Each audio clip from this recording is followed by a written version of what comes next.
کار میں آ کر بیٹھا تو اس کو اپنے فون کی اسکرین چمکتی نظر آئی۔ اس نے فون پکڑا تو مورے کی کال تھی۔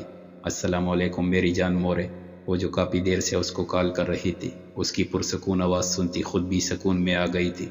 میرے بیٹے، میرے شہزادے، کب سے تمہیں کال کر رہی ہوں، ماں باپ کا کوئی احساس نہیں ہے نا؟ بیٹا ہم کتنا پریشان تھے، تم بتا تو دیتے ایک کال کر کے تم خیریت سے ہو۔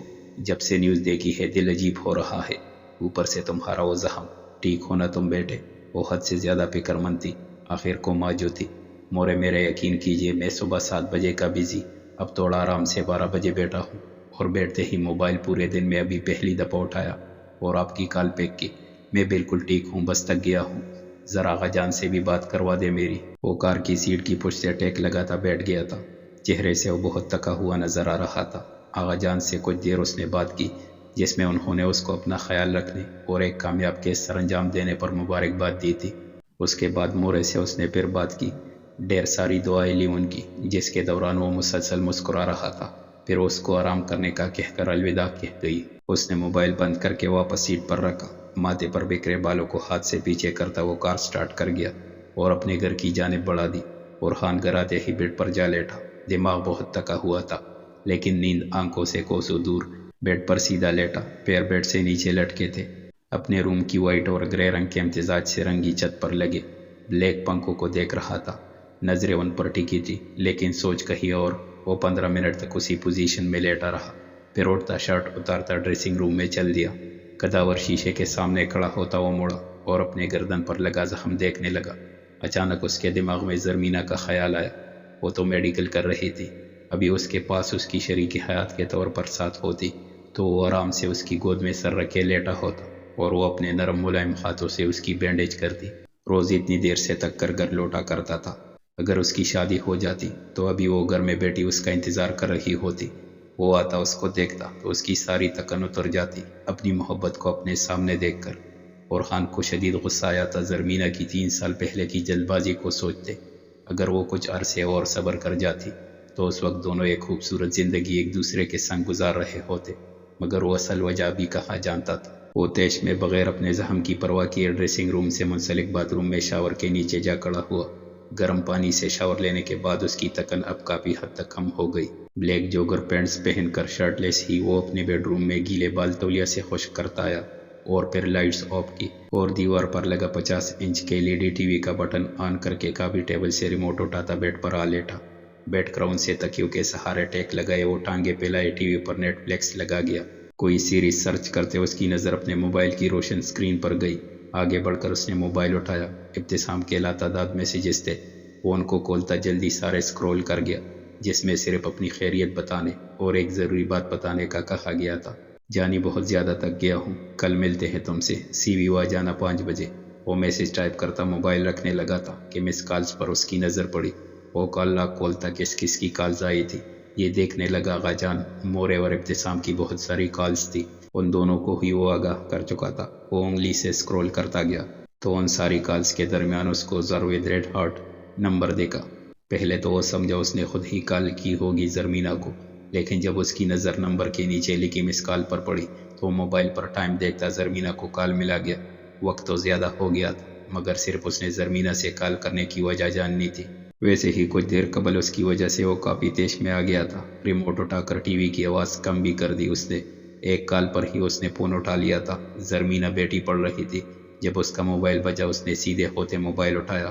انجان نمبر تھا، یقیناً یہ اورحان ہی تھا، مگر اس بار اورحان نے واٹس ایپ پر کال کی تھی، جس پر اس کی پکچر بھی شو ہو رہی تھی۔ بلیک ریبن سن گلاسز لگائے، فل پولیس یونیفارم میں پولیس ہیڈ کے ہمراہ اس کا اونچا لمبا قد بہت نمایاں تھا اور اس پر اس کی ورزشی جسمات۔ وہ کوئی گریگ گارڈ جیسا لگ رہا تھا اس تصویر میں۔ یہ ایک آؤٹ ڈور کھینچی گئی تصویر تھی جس میں وہ سٹار کی لیشٹا میں اس کو دیکھتا ہنس رہا تھا اور سٹار بھی اسی کی طرف دیکھتا دم ہلا رہا تھا، خوشی سے زبان باہر کو لٹکی ہوئی تھی۔ اس تصویر میں اورحان کے ڈمبل واضح نظر آ رہے تھے، گوری سفید رنگ دھوپ کے سبب ہلکی سی سرخی مائل تھی۔ زرمینہ کال اٹھانے کے بجائے اس کی تصویر کو دیکھتی رہی۔ مان تو وہ بھی گئی تھی کہ اب وہ پہلے سے بڑھ کر ہینڈسم ہو گیا ہے۔ پھر اس کو کال بجنے کا اندازہ ہوا تو وہ خود کو کوستی فون اٹھا گئی۔ عجیب بچوں کی طرح تصویر دیکھنے لگی تھی میں۔ السلام علیکم۔ زرمینہ کے کان میں اس کی باری بے تاثر آواز گونجی۔ وعلیکم السلام۔ وہ میں نے آپ کی خیریت جاننے کے لیے کال کی تھی، نیوز دیکھی تھی تو آپ ٹھیک ہے نا؟ اورحان ایک ہاتھ سے فون کان پر لگائی، دوسرے ہاتھ کی 2 انگلیوں سے اپنی کنپٹی سے ہلاتا سیدھا ہو لیٹا۔ اس کی فکر مند سی آواز اپنے لیے سن کر اس کو سکون تو بہت ملا تھا، پر کل ہونے والی گفتگو اور کچھ دیر قبل آنے والی سوچ کے سبب وہ آواز کو بے تاثر ہی رکھ کر جواب دے گیا، ہاں زندہ ہوں۔ اس کا اتنا عجیب جواب سن کر زرمینہ کو سمجھ نہیں آیا کہ وہ کیا جواب دیتی۔ اس سے پہلے ہی وہ بولا، کیا ہوا، میرا زندہ ہونا اچھا نہیں لگا تمہیں؟ طنز میں ڈوبا لہجہ تھا۔ زرمینہ کچھ گھبرا سی گئی، میں ایسا کیوں سوچوں گی بلا؟ وہ ہکلاتی ہوئی بولی، نفرت جو کرتی ہوں مجھ سے، افسوس تو ہوا ہوگا کہ بچ گیا۔ ایک اور طنز۔ زرمینہ کو اب غصہ آیا، تو نفرت کا یہ مطلب ہرگز نہیں کہ میں آپ کے مرنے کی چاہ کروں، اللہ نہ کرے۔ آپ کافی تک گئے ہیں شاید، تبھی ایسی عجیب باتیں کر رہے ہیں۔ زرمینہ جل کر بولی، ہاں تک گیا ہوں اکیلا رہ کر، تمہارے ساتھ کی ضرورت ہے اب۔ دیما کچھ جتاتا ہوا آنچ دیتا لہجہ تھا۔ زرمینہ کی ریڑھ کی ہڈی میں سنسنی دوڑ گئی۔ آرام کیجیے، آپ کچھ زیادہ ہی تک گئے ہیں، اللہ حافظ۔ وہ فون رکھتی سیدھی ہو بیٹھی، اور خان کی بے باکیاں کچھ بڑھتی جا رہی تھی۔ دن بدن اس کا بدلتا رویہ، اس کی زبانی باتیں اور حرکتیں۔ زرمینہ کو کچھ سمجھ نہیں آیا کہ وہ کیا کرے۔ وہ بیٹی اس کو ہی سوچتی رہی، پڑھائی میں تو اب دل نہیں لگنا تھا، اس لیے کتابیں بند کر کے سائڈ پر رکھ دی تھی، جبکہ اورحان لبوں پر تبسم لے کر ہاتھ کا تکیہ بنائے لیٹا تھا۔ کب تک یوں ہی دامن بچاؤ گی جانا؟ سارے راستے تمہارے مجھ تک ہی آئیں گے اب۔ وہ ٹی وی بند کرتا اب سونے لیٹ گیا تھا، اور اس سے بات کرنے کے بعد سکون ایسا ملا اورحان کو کہ وہ 5 منٹ بعد ہی نیند کی وادیوں میں گم تھا۔ لیکن زرمینہ کے سکون بھی وہ اپنے ساتھ ہی لے گیا۔ ابتسام پورا دن سخت پریشان رہا۔ پہلی وجہ زرمینہ سے ہونے والی گفتگو تھی، اس کے بعد اورحان کے متعلق چلنے والی نیوز۔ وہ تو اس نے اپنے ڈیڈ سے اس کی خیریت پوچھ لی تھی، تبھی اب کافی حد تک نارمل تھا۔ وہ اپنے وائٹ اور گولڈ کلر کے 3 پر سیٹ بیڈ روم میں آرام دہ انداز میں بیڈ پر لیٹا، لیپ ٹاپ گود میں رکھے سیریز دیکھ رہا تھا کہ کوئی 10 بجے کے قریب اس کا فون بجا۔ انجان نمبر دیکھتا وہ فون واپس رکھ کر لیپ ٹاپ کی اسکرین پر متوجہ ہو گیا، لیکن پھر پلوشا سے ہونے والی آج دوپہر کی گفتگو اس کے کانوں میں گونجی۔ وہ فوراً فون پر آتی کال اٹھا گیا۔ ہیلو، السلام علیکم۔ وہ تھوڑا رکا تاکہ وہ اپنا تعارف کروا دیتی۔ وعلیکم السلام، میں پلوشا خان بات کر رہی ہوں، آپ کو یاد ہے نا، آپ سے بات ہوئی تھی میری آج دوپہر۔ پلوشا اپنے ٹیرس پر اپنے گرد گرم شال لپیٹے کھڑی تھی، اس کے باوجود اس کی آواز میں سردی کے باعث ہلکی کپکپاہٹ تھی، جو ابتسام نے فوراً محسوس کی۔ بالکل یاد ہے، لیکن آپ اس وقت کدھر کھڑی ہیں؟ آپ کی آواز کپکپاتی ہوئی کیوں لگ رہی ہے؟ وہ فکر مندی سے پوچھ گیا۔ پلوشا کو اس کا انداز اچھا لگا تھا۔ وہ میں ٹیرس پر ہوں اس وقت۔ اچھا، آپ اس کو چھوڑیں، آپ یہ بتائیے اورحان کے ساتھ آپ کتنے عرصے سے ہیں؟ وہ دھیمی آواز میں اس سے پوچھتی کام کی بات پر آئی تھی۔ ہو سکے تو آپ اپنے روم میں چلی جائیے۔ پلوشا اس کی بات سنتی شرمیلا سا مسکرائی۔ میں اورحان کے ساتھ اسکول ٹائم سے ہوں، ہمارے فیملی ٹرم سے، بچپن کا یار ہے وہ میرا۔ صحیح، 1 منٹ رکیے گا۔ پلوشا ٹیرس کا دروازہ بند کرتی روم میں آ گئی تھی اور بیڈ پر پڑا بلینکٹ اٹھا کر اندر گھس گئی۔ فون کندھے کی مدد سے کان سے لگا ہوا تھا۔ اسی دوران ابتسام بھی لیپ ٹاپ بند کر کے سائڈ پر رکھ چکا تھا، اور خود اب تک یوں پر ایک بازو ٹکائے سیدھے ہاتھ پر کروٹ لے لیٹا اس کا انتظار کر رہا تھا۔ ہیلو، آپ ادھر ہی ہیں نا؟ پلوشا نے پوچھا۔ ابتسام کے ہونٹوں کو مبہم مسکراہٹ نے چھوا تھا۔ یہاں ہی ہوں، وہ بولا۔ پلوشا کو کچھ عجیب سا لگ رہا تھا، پہلی بار یوں کسی لڑکے سے کال پر بات کرنا اس کو، لیکن مزہ بھی آ رہا تھا۔ اچھی بات ہے، آپ مجھے بتائیے کہ آپ کو لگتا ہے اورحان مینے کو دھوکہ دے سکتا ہے، یا آج سے 3 سال پہلے انہوں نے کوئی دھوکہ دیا زرمینہ کو؟ دیکھے پلوشا، وہ بولنے ہی لگا تھا کہ پلوشا نے اس کی بات کاٹی۔ 1 منٹ، آپ کو میرا نام کیسے پتا چلا؟ ہماری تو بات ہی آج پہلی بار ہو رہی ہے۔ وہ دنگ رہ گئی تھی اس کے منہ سے اپنا نام سن کر۔ اورحان نے بتایا تھا، آپ میرے بارے میں ان سے پوچھتے ہیں؟ وہ آنکھیں چوٹی کرتی شکی ہوئی۔ ابتسام کا ہلکا قہقہہ بلند ہوا۔ ہاں ہاں ہاں ہاں، ایک دفعہ ذکر ہوا تھا آپ کے متعلق ہمارے بیچ۔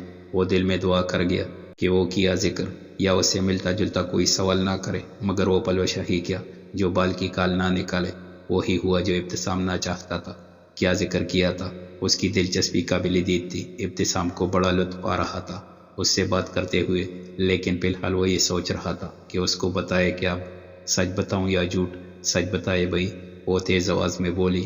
اوکے، برا نہیں ماننا، تم پر مجھے شک تھا کہ تم زرمینہ کو بھڑکا رہی ہو اورحان کے خلاف۔ میں نے اس کو یہ بات بتائی تو اس نے بتایا تمہارا نام بھی، اور یہ کہ ایسا ناممکن ہے، ان دونوں کی دوستی بھی تم نے ہی کروائی تھی۔ پلوشا خوش ہوئی تھی اپنے متعلق اورحان کی رائے جان کر، لیکن ابتسام کو بھی تو ڈرانا تھا۔ وہ مسکراتی ہوئی اپنی آواز بے تاثر کرتی بولی، اوکے ٹھیک، پھر کبھی بات کروں گی یا شاید کبھی نہیں بائے۔ وہ ہلکا سا ہنستی فون کان سے ہٹانے ہی لگی تھی کہ ابتسام کی آواز آئی۔ وہ گھبرا کر اٹھ بیٹھا تھا۔ یار دیکھو میں تمہیں جانتا نہیں تھا، مجھے کوئی وجہ سمجھ نہیں آئی زرمینہ کی اور خان سے اس قدر بدگمانی کی، اس لیے میں بول گیا وہ سب۔ آئی ایم ریئلی سوری، اگر تمہیں برا لگا ہے تو پلیز بات کرو یار، ہم دونوں نے مل کر اس کو سارٹ آؤٹ کرنا ہے۔ وہ پریشان ہوتا ہوا بولا۔ پلوشہ ہنسی تھی، اس کو حیرانی ہو رہی تھی کہ مقابل شخص اس قدر حساس ہے، ایک انجان لڑکی کی ناراضگی سے اتنا پریشان ہو رہا ہے۔ ابتسام کو اس کی ہنسی سن کر حیرت ہوئی۔ اوکے اوکے، اتنا پریشان نہ ہو، کہیں نہیں جاتی میں۔ اچھا بقول آپ کے اور خان صاحب زرمینہ سے محبت کرتے ہیں رائٹ؟ ابتسام کافی سیریس تھا اس وقت، اپنے دوست کی زندگی اب وہ نارمل ہوتے دیکھنا چاہتا تھا۔ بہت عرصے سے اس کا دوست ایک چھوٹی سی غلطی کی بہت طویل سزا کاٹ رہا تھا اور اب اس کی سزا ختم ہو جانی چاہیے۔ ہاں 100%، اس نے پر یقین لہجے میں کہا۔ ٹھیک، کیا ثبوت دے سکتے ہیں آپ اپنا پوائنٹ صحیح ثابت کرنے کے لیے؟ پلوشہ نے بیڈ پر لیٹے ہوئے اس سے پوچھا۔ یار دیکھو میں خدا کو حاضر ناظر جان کر یہ بات کہتا ہوں، اور خان کی پچھلی 3 سالہ زندگی میں پل پل اس کے ساتھ رہا ہوں، اس کی ہر جاگتی رات اور اداس دن کا میں گواہ ہوں۔ وہ شخص پچھلے 3 سال میں کوئی 3 سے 4 دفعہ مسکرایا تھا۔ ہم سب کو لگتا تھا ہمارا دوست بدل گیا ہے، کسی روبوٹ کے ساتھ ہم رہ رہے ہوں جیسے، مگر نہیں۔ زرمینہ کی جدائی کے غم نے اس کو ایک سر مختلف انسان میں تبدیل کر دیا۔ اس کی مورے آغا جان میں ڈیڈ اس کو مسکراتا اپنی زندگی میں خوش مطمئن دیکھنا چاہتے ہیں۔ جب ہم اس کو اس کیفیت میں مبتلا دیکھتے ہیں تو ہمارا دل درد سے رونے لگتا ہے۔ تو تم ذرا ایک بار سوچو تو کہ وہ ہنستا مسکراتا شخص کس کرب سے روز گزرتا ہوگا۔ اس وقت لگ رہا تھا اور خان کا دکھ، اس کا قرب ابتسام نے بھی اس کے ساتھ محسوس کیا ہو۔ اس کے ہر ایک لفظ کی سچائی کا گواہ اس کا قرب میں ڈوبا رہ جاتا۔ پلوشہ کے ابتسام کی ہلکی باری آواز سن کر دل ڈوب سا گیا۔ ایک دفعہ پھر اس کے دل نے عرحان کے حق میں گواہی دی، لیکن وہ اپنی دوست کی تکلیف کیسے بھول سکتی تھی؟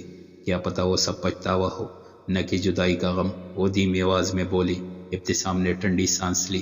پچھتاوا تو ہوتا، لیکن اب ذرا تم مجھے بتانا، اگر میں تم سے محبت کرتا ہوں لیکن کچھ عرصے بعد مصروفیت کے باعث تم سے زیادہ باتیں نہ کر سکوں، لیکن تمہیں مہینوں یا ہفتوں میں اس بات کا یقین دلاتا رہوں کہ مجھے تم سے محبت ہے، تو کیا تم صرف اس بنا پر مجھے چھوڑ دو گی کہ یہ مجھے اس راستے پر لے کر آئے؟ لیکن اب مجھے وقت نہیں دیتے اور ان کا رویہ مجھے دکھ دیتا ہے، اس لیے میں اب ان کے ساتھ نہیں رہوں گی، اور یہ سب بھی بغیر مجھے بتائے۔ بولو کیا تم ایسا کرو گی؟ پلوشہ کے اس کی محبت والی بات سن کر ہاتھ کانپے تھے۔ وہ جانتی تھی کہ ابتسام صرف مثال دے رہا ہے اور یہ کہ وہ اس وقت اپنے دوست کے غم میں بالکل کھویا ہوا ہے، مگر پھر بھی پلوشہ کو ایک عجیب سا احساس نے گھیر لیا تھا۔ وہ ہونٹوں پر زبان پھیرتی بولی، نہیں۔ جواب مختصر تھا۔ ابتسام پھر بولنا شروع ہوا۔ یہی امید تھی مجھے تم سے، لیکن شاید اس وقت زرمینہ کی عمر چھوٹی تھی، وہ کچھ جانتی نہیں تھی اس سب کے بارے میں، تبھی وہ جلد بازی کر گئی۔ خیر اب تو اس کو اور خان کو ایک موقع دینا چاہیے نا، لیکن وہ تو اب بھی اپنی بات پر اڑی ہے۔ پلوشہ اس کی بات سن کر پہلو بدل کر رہ گئی۔ کچھ ایسی باتیں ہیں جو میں آپ کو اس وقت ساری نہیں بتا سکتی، مگر یہ کہوں گی کہ اگر ہم دونوں کوشش کریں تو شاید ایک وقت ایسا ہو کہ ہم ان دونوں کو ملا دیں۔ ہاں یار میں تو کب سے یہ سب بس اب ختم ہوتا دیکھنا چاہتا ہوں، اینڈ چاہتا ہوں میں بس ان دوریوں کا۔ پلوشہ کو اس کی باتیں بہت اچھی لگ رہی تھی، کچھ عجیب سا محسوس کر رہی تھی وہ۔ اس سے بات کرتے ہوئے ایسا اس کے ساتھ زندگی میں پہلی بار ہوا، جبکہ ابتسام نے بھی کافی ہلکا محسوس کیا پلوشہ سے بات کر کے۔ اس کو امید کی ایک چھوٹی سی کرن نظر آئی تھی اپنے دوست کی خوشیوں کے لیے۔ انشاءاللہ ایسا ضرور ہوگا اگر اللہ نے چاہا تو۔ خیر 1 گھنٹہ ہو گیا ہم دونوں کو بات کرتے ہوئے، اب فون رکھتی ہوں۔ پلوشہ نے دیوار پر لگی گھڑی میں ٹائم دیکھا، 11 بج رہے تھے۔ اچھا ان دونوں کی باتوں میں اپنی بات تو بھول ہی گیا، اس دن کے لیے معافی چاہتا ہوں، میں اوور ہو گیا تھا۔ ابتسام دھیمی آواز میں بولا۔ البتہ اس دن کو یاد کرتے اس کے لبوں پر تبسم آیا تھا۔ کوئی بات نہیں، میں بھی بدتمیزی کر گئی تھی اس لیے حساب برابر۔ وہ کندھے اچکاتی ہلکے پھلکے انداز میں بولی۔ شکر تم اپنی بدتمیزی تو مانی۔ وہ اس کو چھیڑ گیا، چہرے پر شرارتی مسکراہٹ نے جگہ لے لی تھی۔ او ہیلو، میں بدتمیزی اسی وجہ سے کر گئی کہ آپ پہلے اوور ہو گئے تھے۔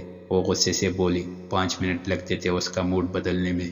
ہاں بھائی ہم غلط ہے بس۔ خیر مجھے تم سے بات کر کے کافی سکون ملا ہے، آج ایسا لگ رہا ہے بہت عرصے بعد کہ ہمارے مسائل کا کوئی تو حل ہے ہی۔ پلوشہ اس کو واپس لائن پر آتے دیکھ کر نارمل ہو گئی۔ ہاں مجھے بھی، انشاءاللہ سب ٹھیک ہوگا آگے۔